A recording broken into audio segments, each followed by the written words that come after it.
The operating room had been dark for an hour, but the surgical lamp still burned over the table, and in its white circle Luca Moretti was on his knees.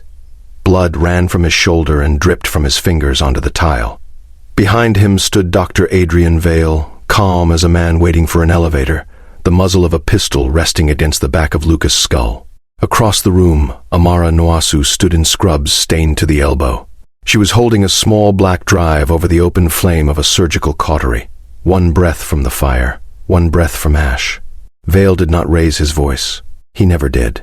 He simply said, "Hand it to me, Nurse Nwosu, and everyone in this room goes home." Amara did not look at Vale.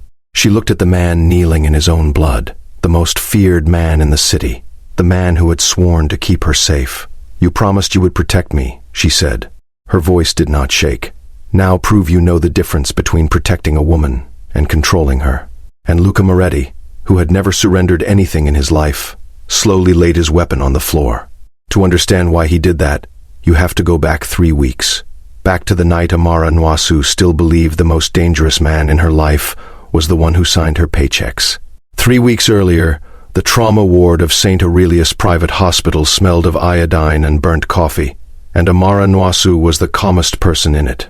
She was 31 years old, Nigerian, born in Enugu and raised on night shifts and church choirs, and she moved through chaos the way other women moved through their own kitchens. She was a big woman, full through the hips and soft through the arms, with deep brown skin that held the ward's fluorescent light like it had been made for something warmer. Doctors twice her rank went quiet when she entered a trauma bay, not because she demanded it, because she had earned it, one saved life at a time. That night, Bay 4 held a man who was dying and did not want to. He had come in with 2 gunshot wounds and no identification. Amara had both hands inside the pressure dressing when Dr. Adrian Vale appeared at the foot of the bed. Vale was the director of St. Aurelius, silver at the temples, a philanthropist's smile in every hospital brochure. He looked at the monitor for perhaps 3 seconds. "Call it," he said. Amara did not lift her hands. "He has a pulse, doctor." "He has a rhythm," Vale said. "Not a life. Don't waste blood products on a corpse." "He has a pulse," she said again, evenly, "and I have him. If you want him dead, you'll have to write that order yourself." Something moved behind Vale's eyes. Amusement, maybe, or arithmetic. Then he walked away, and Amara went back to work, and for 11 more minutes the man on the table stayed alive. In the last of those minutes, his hand found her wrist. His grip was terribly strong for a dying man. He pulled her down until her ear was near his mouth, and what he said came out in pieces, wet and urgent. "Room 19. They changed everything. Look at what they changed." Then the monitor went flat, and no amount of skill in her hands could argue with it. Amara had lost patience before. You do not work trauma for 9 years without learning how to fold grief small and put it away until the shift ends. But at 2 in the morning, when the ward finally went quiet, she found herself standing at the records terminal with the dead man's file open, because his last words would not fold. The file said he had been admitted at 11:52. She had received him at 10:40. The file said he had been given a standard anticoagulant protocol. She had given him no such thing, and no trauma nurse alive would have, not with those wounds. The file listed cause of death as complications of pre-existing cardiac disease. The man had been shot twice. She had counted the holes with her own fingers. Amara stood very still. Around her the ward hummed its ordinary nighttime hum, monitors and ice machines and someone's television murmuring behind a curtain. She took out her phone and photographed the screen. Then she pulled the original paper intake chart, the one she had filled in herself with her own pen, and photographed that too, page by page, her hands steady the way they were steady over open wounds. "Looking for something, Nurse Nwosu?" She had not heard him come in. Vale stood in the doorway of the records room with his coat over his arm, as though he had simply been passing by at 2 in the morning, as though directors did that. Amara turned. She did not hide her phone. Hiding it would have said more. "Making sure my documentation matches the record," she said. "It doesn't." Vale smiled. It was a good smile. It had raised millions for the children's wing. "Records are living documents," he said. "They get corrected." He held the door open for her, courteous as a deacon. "Get some rest, Amara. You look tired. And tired people," he added gently, "make mistakes they can't take back."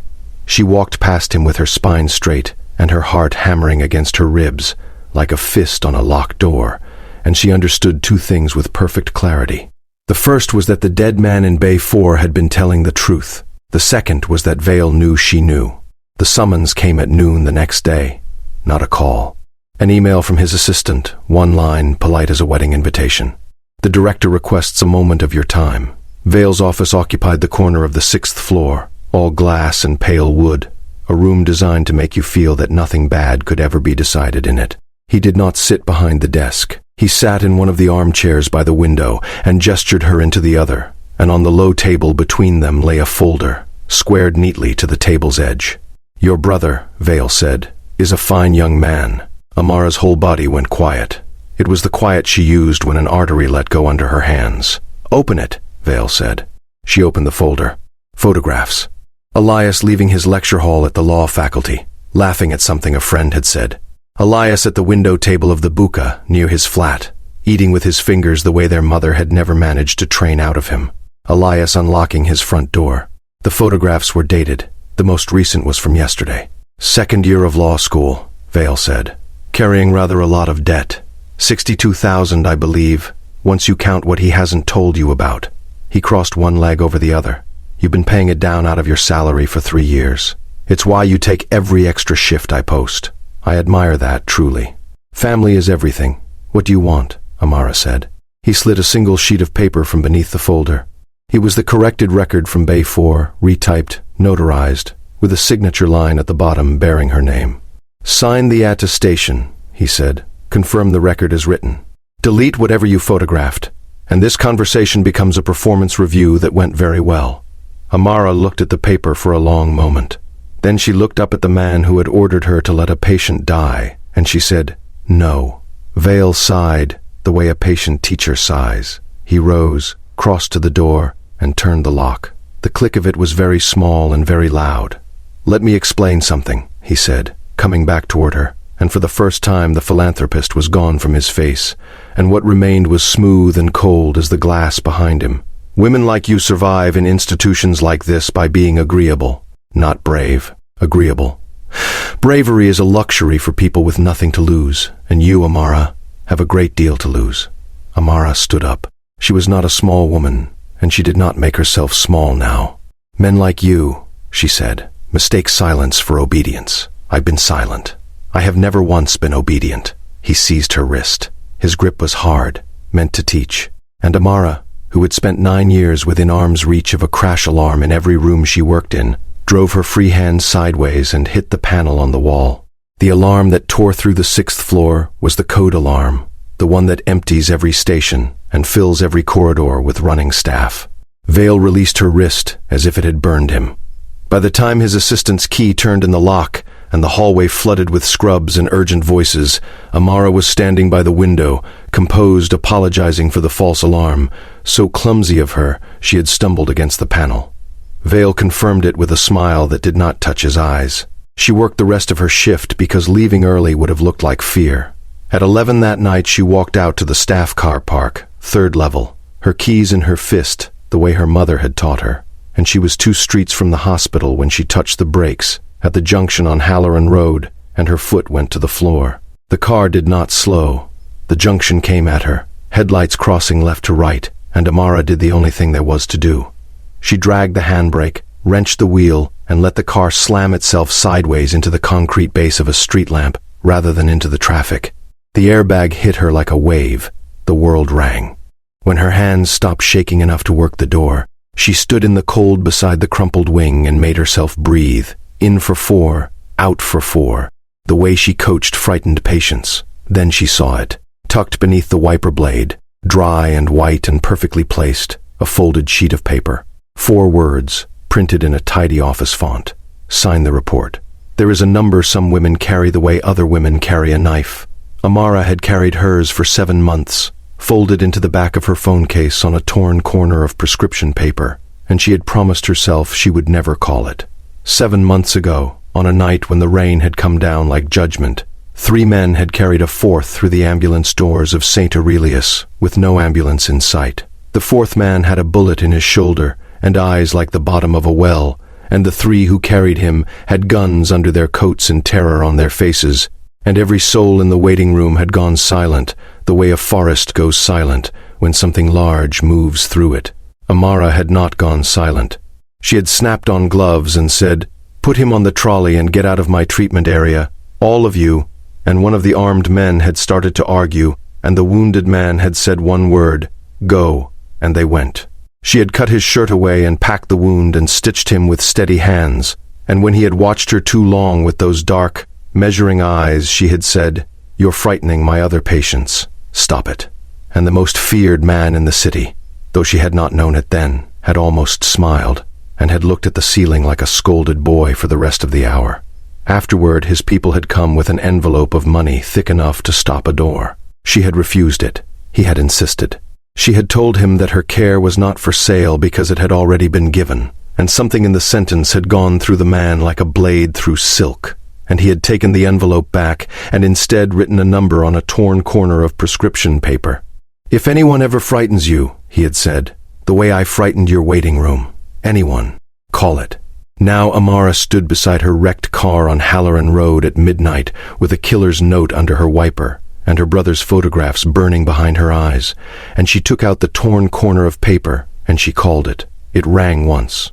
Amara. His voice, low and unhurried, as if he had been holding the phone for 7 months. She had planned to be composed. She had rehearsed one clean professional sentence in her head, but the sound of a voice that was not afraid, on a night when she had used up every gram of her own courage, undid the sentence entirely, and what came out cracked down the middle. "My boss is a monster," she said, and heard herself sob, once, and hated it, and could not stop it. "Where are you?" "Halloran Road, by the timber yard." "My car," she said. "Someone cut my brakes, Luca. Someone cut my brakes and my brother. They have pictures of my brother. They know where he headlights swung across the wreck, not passing lights. Slowing lights. A dark saloon eased onto the shoulder 50 meters back, and a second behind it, and no one got out, and the engines did not stop." "Amara," Luca said, and his voice had changed, had gone quiet in a way that was worse than shouting. "Stay on the line. Do not run. Running men chase. Stand by the car and stay on the line with me." She stood. The saloon doors opened. 2 figures unfolded from the dark, unhurried, and began to walk toward her along the shoulder, and Amara pressed the phone to her ear and heard Luca speaking to someone else in rapid, clipped Italian, and heard, beneath his voice, an engine already running. "Talk to me," he said, back with her. "Tell me what you see." 2 men, walking slow. There's a third staying with the light everywhere. 3 black vehicles came up Halloran Road in formation and stopped without screeching. Precise as a drill, 1 blocking the saloons, 2 bracketing her wreck, and the 2 walking figures stopped walking, and the whole road stood still for 1 held breath. The rear door of the middle car opened, and Luca Moretti stepped out into his own headlights. He was 36 years old, and he wore the night like a fitted coat. He did not look at the 2 men on the shoulder. He looked only at her, at Amara barefoot, on the cold tarmac, because she had lost a shoe in the crash, and had not noticed until now, at the blood on her lip from the airbag, at her work bag clutched against her chest like a shield, and he crossed the distance between them, took off his coat, and settled it around her shoulders without asking a single question. The coat smelled of cedar and rain. It was warm from his body. Her teeth were chattering, and she had not noticed that either. He looked at her split lip for a long moment. Then he leaned close, and the most feared man in the city whispered, as gently as a man asking about the weather, "Tell me his name." And Amara, shaking inside his coat, reached up and gripped the front of his shirt in her fist, because she had watched this man's face while she stitched him, and she knew exactly what lived behind its stillness. "Promise me you won't kill him," she said. Something crossed Luca's expression, surprise, almost amusement, and beneath it something older and darker rising like a tide. "You called the wrong man," he said softly, "for promises like that." "Then keep your promise anyway," she said, "and be the wrong man who kept it." Behind them, unhurried, the 2 saloons reversed away into the dark. Luca watched them go over her shoulder, memorizing them, and Amara felt the arm he had not put around her hovering an inch from her back, the whole way to the car, guarding without touching, the first of 100 small distances he would keep, and she would notice. The Moretti estate sat behind walls at the end of a poplar avenue north of the city, and its guest wing was larger than the flat Amara had lived in for 6 years. On the bed lay clothes that had appeared as if by weather. Silk, cashmere, her size exactly, which unsettled her more than the guards did. She came downstairs in her own creased work clothes, carrying the folded silk like evidence, and found Luca in the long dining room being briefed by two of his men. The men stopped talking when she entered. Luca did not look away from her once. "I'm not wearing these," she said, and set the clothes on the table. "And your housekeeper has put me in the room beside yours, and there's a man standing inside my door." "Inside it, for your protection," Luca said. "Then we're going to define that word," Amara said, "before I sleep one night in this house." One of the men made a sound, low, disbelieving. People did not speak to Luca Moretti this way. Amara knew it, could feel the knowledge in the room like a change in pressure, and kept her eyes on Luca, and did not blink. "Leave us," Luca said. The men left. She stood at one end of a table built for 20, this big, soft, unbending woman in wrinkled work clothes, and she gave the most dangerous man in the city her conditions the way she gave discharge instructions, clearly, once, in order. 1. You will not kill Adrian Vale. You'll help me prove what he's done and put him in front of a court, because if he simply disappears, everything he's buried disappears with him, and the people he's killed stay lies in a filing cabinet forever. Their families deserve the truth more than you deserve the satisfaction. 2. You will not go near my brother. Not to watch him, not to manage him, not to help him. Elias is not a chess piece, and he is not leverage, and if you treat him like either one, you're only wearing a nicer suit than Vale. Her voice stayed level. No one makes decisions about my body, my career, or my future in this house except me. Not what I wear, not where I sleep, not whether I stay. I am under your roof, Luca. I am not under your command. Luca listened with his head very slightly tilted, and when she finished, he smiled, and the smile was genuinely amused, and that was his mistake. "You're negotiating," he said, "with a man who holds every card." "I'm not negotiating," Amara said, and picked up her work bag and walked toward the door. He moved. Not grabbing, he was too controlled for grabbing, but suddenly he was between her and the doorway, close enough that she could see the faint scar above his collar where her own stitches had been, close enough to feel the heat of him, and neither of them stepped back. "You are under my protection now," he said low. "Protection is something I accept," Amara said, looking up into his face from 6 inches away. "Possession is something I escape. You of all men should know I'm not afraid of anything that bleeds." The silence went on for 3 seconds. 4, 5. Somewhere in the hall a clock ticked.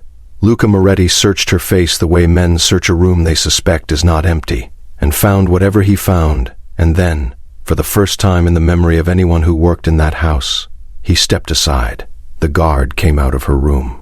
The clothes stayed folded on the dining table, and at 2 in the morning, in his study, Luca poured a drink he did not touch and told his second, quietly, to put 2 men on the brother anyway, discreetly, from a distance, for her protection, he said, and did not quite meet his own eyes in the window glass. Rosa Moretti found Amara in the kitchen on the 3rd morning, because Amara had refused to be brought breakfast and had gone looking for the kitchen herself.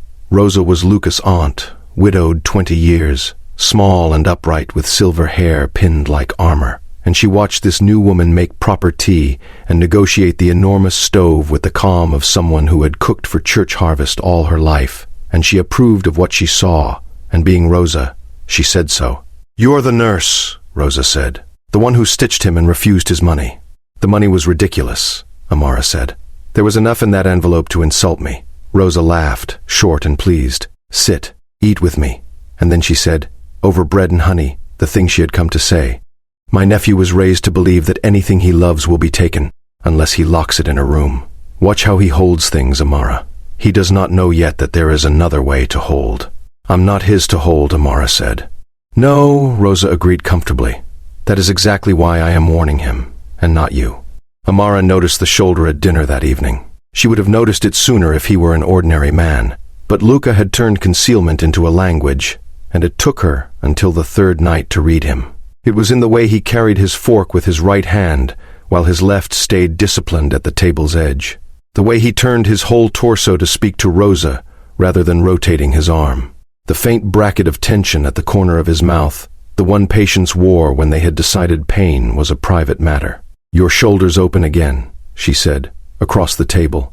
"My shoulder is fine. You're guarding it. You've stopped using the arm above the elbow, and there's a stain the size of a coin coming through your shirt that wasn't there an hour ago," Amara said, buttering her bread. "But certainly, it's fine." Rosa looked from one of them to the other with the expression of a woman watching weather arrive, excused herself, and took her glass with her. "Sit down in your study," Amara said, "and take off your shirt. That's not a request from a guest.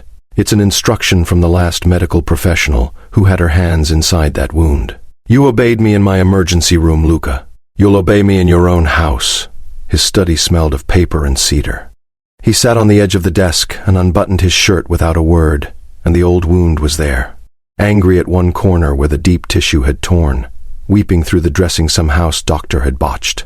Amara washed her hands at the small bar sink like it was a scrub station, laid out what she had sent Rosa's girl to fetch from the estate's infirmary, and went to work. She stood between his knees because there was nowhere else to stand. The lamplight was low and gold. Her hands moved over his shoulder, firm, certain, utterly unhurried, and Luca Moretti, who watched everything, watched her. He watched the concentration soften her face. He watched the lamplight pool along the curve of her cheek and the full line of her arm. Everything about this woman was warmth and abundance, softness he could have wrapped both hands in, and every ounce of it was armored in a composure he had seen in exactly no one else in his life. Not in soldiers, not in priests, not in men he had watched decide whether to beg. She was, he realized with a kind of quiet catastrophe, the most beautiful thing that had ever stood in this house, and she was cleaning his wound like he was any Tuesday patient, and the combination was ruining him by degrees. "You never tremble when you touch me," he said. "You're less frightening when you're bleeding," Amara said. "Hold still. Most people tremble anyway." "Most people," she said, tearing tape with her teeth, "are afraid of the wrong things. I've watched death show up in person, in the room, 3 feet from me, more nights than you've probably ordered it. You're not death, Luca. You're just a man with bad friends and worse stitches." The pain caught him when she irrigated the torn corner, a white flare he did not permit onto his face, but his hand moved before he could stop it and settled at her waist, light, an anchor. She felt it and did not move away. His palm lay against the soft curve of her, and she felt his breath change, and the room got smaller.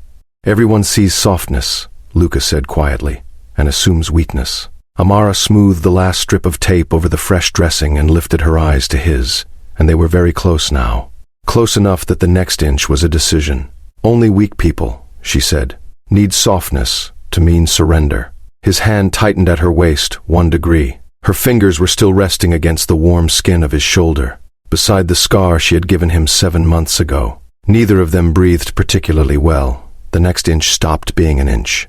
The window behind the desk cracked like ice, and the lamp burst, and the room went dark to the sound of gunfire. Luca moved before the second shot. He took her to the floor beneath him, one arm cradling her head from the boards, his body a wall over hers, and against her ear his voice was as calm as if they were still at dinner. "Stay under the sill line. Move when I move. My study, of all rooms." He almost sounded offended. The estate had erupted, boots and shouts and the deep bark of return fire from the wall. Luca got her along the corridor to the interior hall, pressed a key into her hand, and pointed at the steel-cord door of the wine store. "Inside. Lock it. Open for my voice and no other voice." A man came around the corner carrying another man, and the carried man was leaving a wide, dark trail on Rosa's marble. And Amara looked at the blood and looked at the key in her hand and made the only decision she was built to make. "No," she said, and handed the key back and pointed at the long dining table. "Put him there. Clear the table. Bring me the infirmary kit, both boxes and boiled water and every clean towel in this house. Move." And such was the voice she said it in that Lucas soldiers, men who took orders from one man alive, obeyed her instantly. And Lucas stood in the doorway with a pistol in his hand and a war outside and watched this woman turn his dining room into a trauma bay, and understood that giving her orders had always been a fiction, he told himself. "Hold the line at the wall," she said to him, without looking up from the wound. "I'll hold this one." She worked. Gunfire walked around the outside of the house, and she packed the guard's thigh and kept his pressure up and talked to him, low and steady, told him he was doing well, told him his body was doing exactly what it should, and the boy, he was a boy, 22 at most, held onto her voice like a rope. And it was while her hands were deep in that work that she saw it, clipped to the fallen attacker's jacket the soldiers had dragged in with the wounded man. A laminated badge. A gray lanyard. She knew that lanyard. She had worn one every working day for 6 years. St. Aurelius Hospital. Security Division. Vale had not hired strangers. He was using the hospital's own. The far door of the dining room opened without sound, and a man in black came through it, masked, pistol rising, and there was no one between him and Amara but a table and a dying boy. Amara did not scream. Later the soldiers would tell it in the kitchen for months, how she did not scream. She took the steel defibrillator trolley in both hands and drove it into the man like a market barrow, all her weight behind it, and the corner of it took him under the ribs and put him into the sideboard, and the pistol went spinning under the table. And Amara grabbed the wounded boy's collar and dragged the trolley and the boy both backward through the service door into the supply corridor and put a locked door between them and the world. The attacker was still down when Luca came through the far entrance, 10 seconds later. What Luca did in the following half-minute, the soldiers did not tell in the kitchen, because there are things men do not repeat about the person who pays them.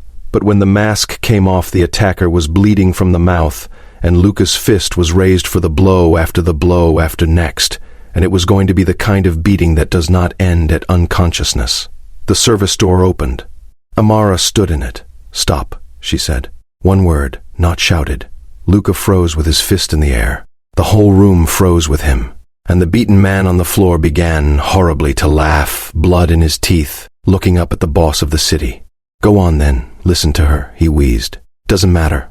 You think we found this place from the road? Somebody drew us a map, Moretti. Somebody who eats at your table." The words landed in the room like a second attack.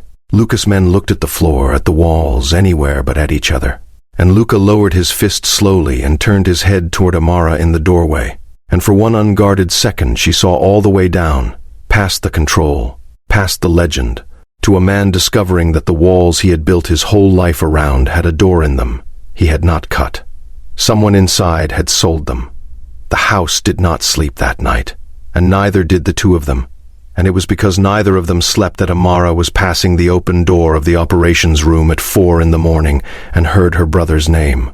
She stopped in the corridor. Inside the room, one of Luca's men was giving a report in the flat voice of routine, and the routine was Elias. Left the faculty at 6, 8 at the Buca, 2 hours at the library. Home by 10, lights out by 12. Both watchers rotated at midnight. Both watchers. Amara came into the room, and the man stopped talking, and Luca, standing over the map table with his arm in the sling she had put him in, closed his eyes for 1/2 second, which for Luca Moretti was the same as a guilty man dropping to his knees. "How long?" she said. "Amara, how long?" "Since the first night," he said, because he did not lie to her. That was the one thing he had never done. "And there is more, and you will hear it from me, and not from a file. Yesterday I bought your brother's debt, all of it, the 62,000. Vale was 3 days from buying it himself. I know because I outbid him, and the man who owns that paper owns a rope around your neck. I was not going to leave the rope lying in the road for Vale to pick up."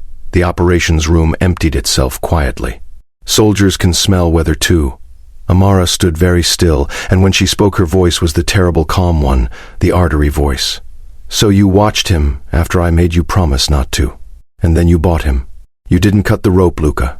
You didn't burn the paper. You bought it." She took one step closer.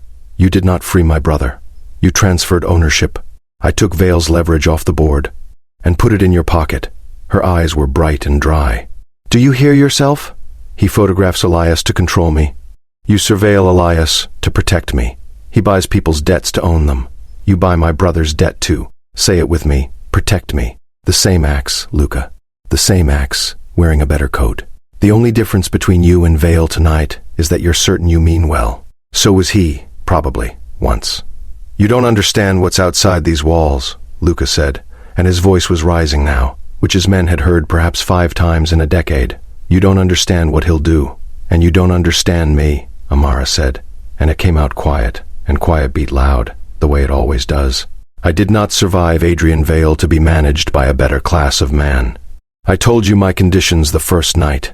You agreed to them and broke 2 before breakfast." She stepped back.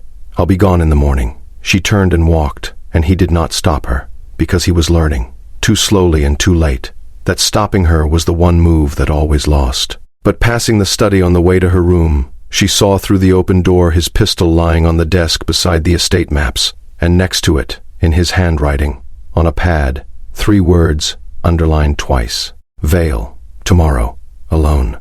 Amara stood in the doorway for a long time. She thought about the families of the patients in room 19 and every room like it, who would bury their questions along with their dead if Vale died in an alley before a court ever saw him. And she thought about the man asleep or not asleep upstairs who had knelt in her emergency room 7 months ago and looked at her like the first daylight of his life. And what would be left of that man on the far side of a murder done in anger for her sake? Then she went into the study, and with the sure hands of her profession she stripped the magazine from the pistol, cleared the chamber, put the ammunition in the pocket of her cardigan, and hid the weapon behind the medical texts on his own shelf, the one place in that house he would never think to look. Understand what she risked, and judge her yourself. If Vale's men came again that night, she had just emptied the hand of the one man standing between her and them. She knew it. She did it anyway, because she had decided that saving Luca Moretti's soul was worth gambling both their lives, and she was not certain she was right. Was that brave, or was that reckless? Put the word in the comments, one word, brave or reckless, and be honest, because before this story ends, that empty gun will be pointed at the choice you just made. The storm broke at dawn and pinned the world in place. Rain came sideways off the hills, and the Poplar Avenue thrashed like a sea, and there was no leaving, not that morning. And so Amara stayed one more day in a house she had resigned from, and the house held 2 people not speaking to each other, which any house will tell you is heavier than holding 10. She kept to the guest wing. She ate with Rosa, who watched her over the teacups and offered no advice, which from Rosa was a form of respect. At 10 that night, Amara locked her door, and the lock was a message, and she knew he would read it, because he read everything. Past midnight the argument reached her, muffled, from the floor below. His second's voice first, urgent, insistent, saying the estate was compromised, saying every protocol demanded she be moved to the panic wing tonight, willingly or not, saying, "Forgive me, but since when do we ask?" And Luca's voice, low, with a blade in it. "We ask because she is not cargo. Her door stays hers. Anyone who touches that lock answers to me." Then quiet. Then, much later, half in dreams, she thought she heard something settle against the corridor floor outside her room, but the storm was loud, and sleep took her before she could be sure. She woke at 6 to gray light and stopped rain, and opened her door to go and find tea, and looked down. A pair of slippers stood beside her doorframe. Worn leather ones, a man's, placed neatly side by side against the wall, the way a man sets his slippers when he intends to be there a while. The corridor was empty. The slippers were still warm. Rosa's girl told her, because the whole house knew by breakfast. He had sat on the floor outside her door from midnight until first light, his back to her wall, his ruined shoulder in its sling, on the boards of his own corridor like a servant, and had said nothing to anyone, and had ordered no one to relieve him. He had guarded the lock he refused to break, and at dawn he had gone down to work in his stocking feet rather than let the sound of his own steps wake her. He never told her why he stayed. He never told anyone. So it falls to you. Was it fear, a man who had learned there was a traitor at his table, keeping the last watch he could still trust, his own? Or was it something with no tactical name at all, a man who simply could not put a floor and a staircase between himself and her heartbeat? Say what you believe in the comments. The people in that house argued it in the kitchen for years. Amara stood looking at the slippers for a long moment, and something in her chest shifted its weight. Not forgiveness, not yet, but the raw material of it. Then she saw the envelope. It had been slid under her door in the night, and it was not from anyone in the house. Her name was on it, in a tidy office font. Inside was a single photograph, printed on hospital paper, of Elias, her Elias, sitting in a chair in a room she recognized, because she had worked in that room, because it was in the disused surgical wing of St. Aurelius, and his hands were bound to the chair's arms, and beneath the photograph, 4 words, "Bring the records, alone." Luca said no. He said it standing in the front hall with the photograph in his fist, said it flat and final, the word he had built an empire on. "You are not walking into that building. I will take it apart stone by stone and hand you your brother before noon. But you are not going." And Amara, coated, bag packed, already at the door, turned around and let him see her face. "He will kill Elias the moment your first car turns onto that street," she said. "You know it. He's not defending a position, Luca. He's holding a hostage, and hostages die in rescues. My brother has ours, and I will not spend them standing in your hallway while two men argue about who is in charge of me." She pulled the door open. "I'm going. The only question left is whether I go alone. And here is where the story turns, so listen closely." Because Luca Moretti looked at this woman, and every instinct he owned, every lesson of a brutal life, every muscle, screamed at him to lock the doors, to put her in the panic wing, to solve it with force the way force had solved everything since he was 19. He had the men. He had the right, by every law of his world. He closed the door instead, gently, and he asked her the 6 words that saved them both. "What is your plan, Amara?" She actually swayed very slightly, the way you do when a wall you were pushing against steps back. And then she told him, fast and clean, the plan she had been building since the night she photographed a falsified chart. "Every operating theater at St. Aurelius runs on the surgical record system," she said. "And that system does something Vale can't switch off without shutting down every live procedure in the building. It backs itself up, continuously, automatically to an off-site archive with board oversight. The moment any theater terminal goes active, Vale's people scrub the ward records, but theater data is the one river he can't dam. If I can get his original files, the real ones, moving through an active theater terminal, they duplicate to the archive before he can stop it, time-stamped, tamper-locked, outside his reach. Medical board, police, press, all of them can be pointed at it within the hour. He doesn't lose a hostage negotiation, Luca. He loses everything, everywhere, at once. He wants me to bring him my copies," she said. "So I'll bring them. I'll walk in as the frightened nurse who broke. He needs to believe he's won, because men like Vale get careless at exactly one moment in their lives, and that's it. What I need from you is everything else. The exits, the traitor, the guns I hope to God we don't use." She met his eyes. "I need you to follow my plan in my building, on my word. Can the most dangerous man in the city take orders from a nurse?" Luca was quiet for a moment. Then he did the hardest thing he had ever done, harder than any of the things that had made his name, and men who knew him would have believed none of it. He nodded. "Tell me where you want me." They entered St. Aurelius separately, an hour apart. Amara came through the staff entrance in her uniform, badge on, hair pinned, a trauma nurse reporting like any other evening, except for the drive in her pocket and the wire of fear down her spine that she wore the way she wore everything, without letting it reach her hands. Vale's text had named the disused surgical wing, 10 o'clock, and the corridors that way had been dark for 2 years, and her footsteps sounded like a stranger's. The old theater one still had its table, its dead monitors, its great lamp like a sleeping eye. Elias was in a chair against the far wall, gray with fear, a strip of tape across his mouth, and alive, and when he saw his sister walk in alone, something in his eyes broke and rebuilt itself in the same second. Vale stood in the center of the room as if he owned the darkness personally. 2 men flanked the doors, and to Vale's left, comfortable, unhurried, stood a man Amara had seen at Luca's own table on her first night at the estate, a broad man with a deacon's smile, Luca's second in command of 11 years. "Nurse Nwosu," Vale said pleasantly. "You look tired." She let her voice tremble. It wanted to anyway. "I brought what you asked. Let my brother go." "You brought copies," Vale said, "and a man on your leash." He checked his watch, unhurried. "Moretti came through the east service door 4 minutes ago. Marco has been drawing him a map of this building since Tuesday." He smiled the brochure smile.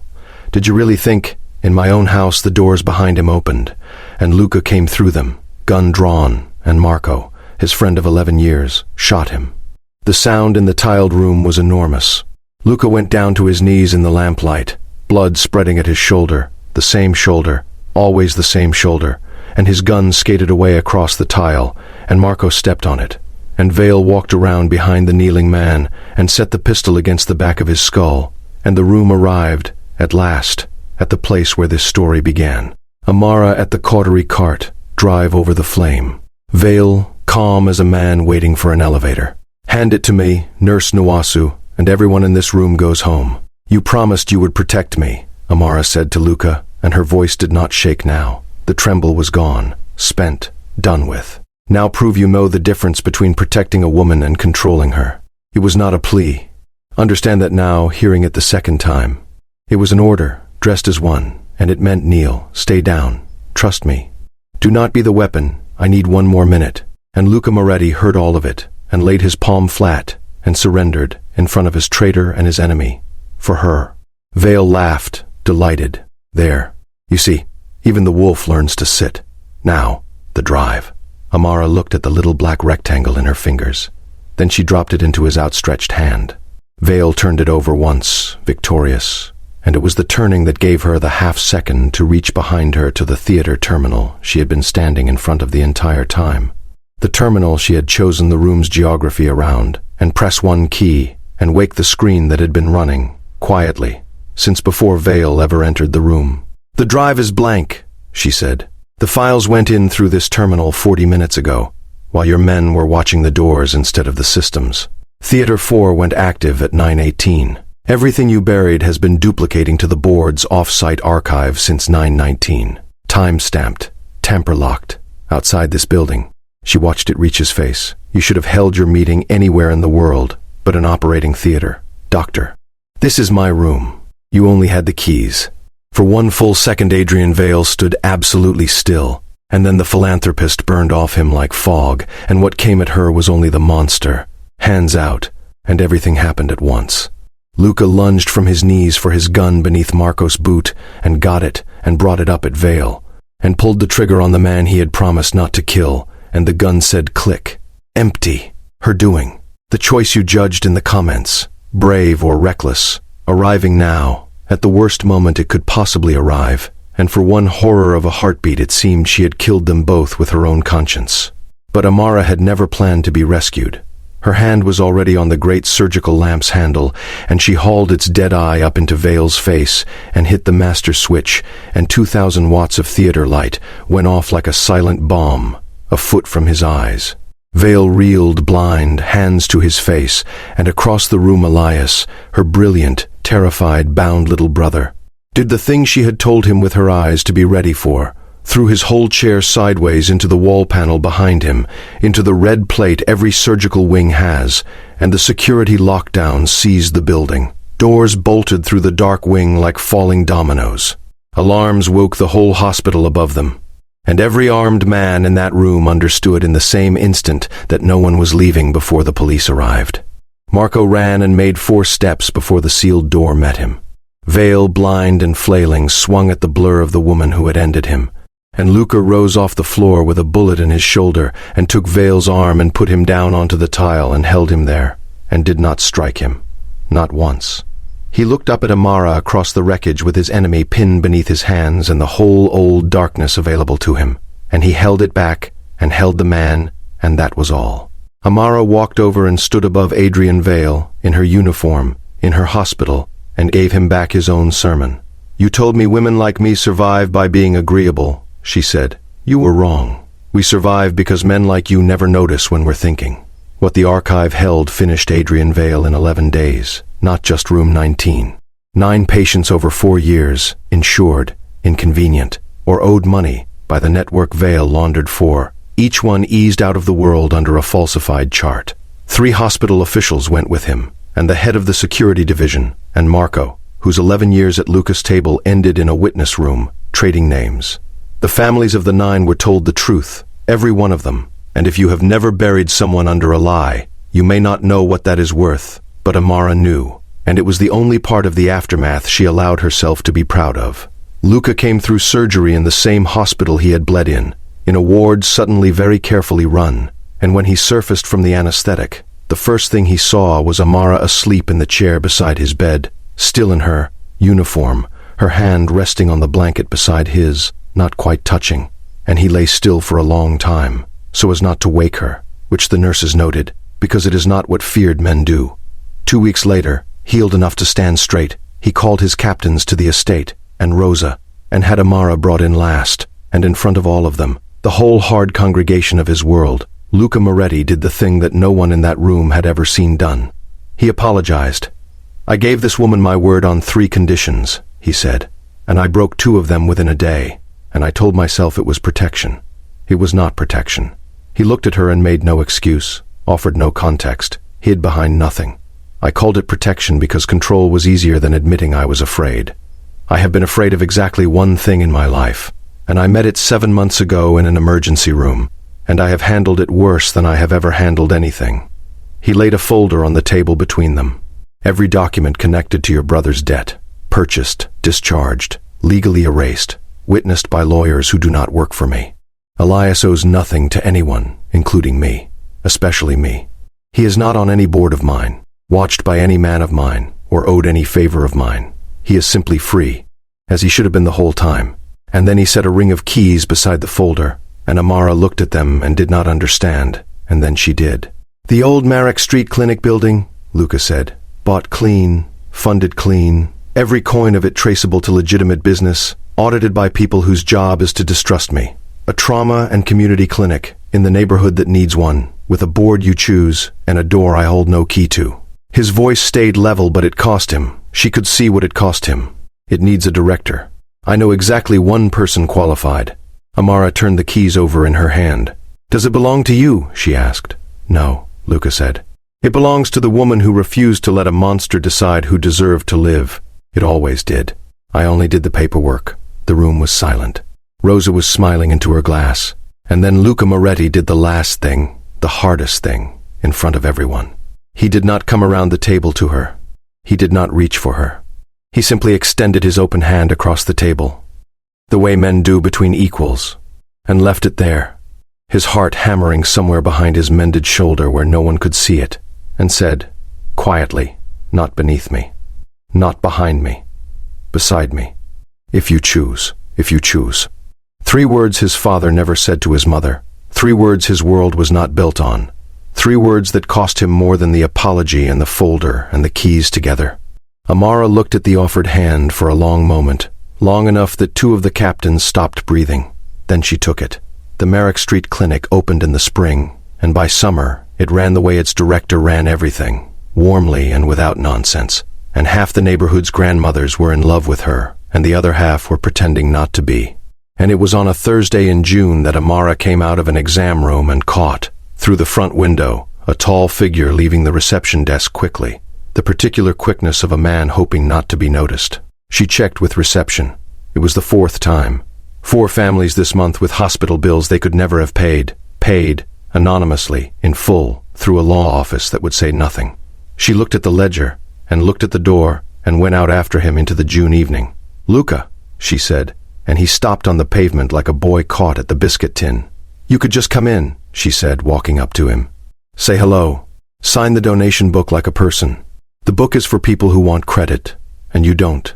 Credit," Luca said, "is for men trying to buy back a reputation. I'm not trying to buy anything back. Some accounts don't settle." He looked at the lit windows of her clinic. "I'm just choosing what the money does now." Amara studied him in the gold evening light, this feared, quiet, mending man, and told him the truth, because that was the only currency between them and always had been. "Paying for strangers' surgeries doesn't erase what you were," she said. "Nothing erases it. But it proves something no apology can, that you're capable of choosing a different future on the days when no one is watching." She tilted her head. "And you didn't know I was watching?" "No," he admitted. "I didn't." They stood close on the warm pavement. The city went by and did not know them. "Do you still think I'm dangerous?" he asked. "Very," Amara said. He came a half step closer, slow, giving her the whole width of the moment to end it if she chose. "And yet," he said softly, "you're smiling." She reached up and laid her fingers against his collar, against the small ridge of the first scar, the one her own hands had closed on a rainy night in another life. "Because now you know," she said, "that danger is not the same thing as strength. It took you 36 years and 2 bullets, but you know." "May I?" Luca Moretti said, and it was barely sound. "May I kiss you?" "Yes," said Amara Nwosu. And he did, one hand rising to hold her face the way a man holds something he has finally stopped being afraid of losing. And she kissed him back with all the warmth she had been holding in reserve since a stitched wound and a refused envelope. And the June light folded itself around the 2 of them on Marek Street. And we will leave them there, because some doors are theirs to close. The clinic's official opening ceremony came at the end of that summer, ribbon and folding chairs and half the neighborhood in its church best. Luca stood at the very back, behind the last row, because he had decided his face should not be in the photographs of her day, and he believed he had arrived unseen, because powerful men always believe that. Amara stood at the little podium in the sun, and thanked the board, and the staff, and the grandmothers. And then she looked over every head in the crowd, directly at the tall figure by the back wall who thought he was invisible, and she said, "Some people save you by fighting your enemies. Others save you by learning when to put down the weapon. I was saved both ways. Only one of them was hard. They say the most feared man in the city looked at his shoes like a schoolboy." Rosa, in the front row, laughed until she had to be patted on the back. So the story ends where it deserves to, with a clinic full of light, a monster answering to a courtroom instead of a graveyard, and the most dangerous man in the city holding the hand of a woman he never once managed to command. But before you go, I want to know where you stand, because this one is not simple. Could you have forgiven Luca after he watched her brother and bought that debt, even believing every hour of it that he was keeping her alive? And that night in the operating theater, when the empty gun clicked, tell me the truth of what you felt. Did Amara save Luca's life that night, or did she save the man he might still become? Put your answer in the comments. I read every one. And if this story held you the way it held me, if the slippers outside her door or the open hand across that table moved something in you, then stay close. Subscribe, because there is another story like this one already waiting. Another woman the world underestimated. Another powerful man about to learn the difference between holding on and holding dear. I'll be here to tell it to you. Until then, remember what Amara knew all along. Softness was never the same thing as surrender.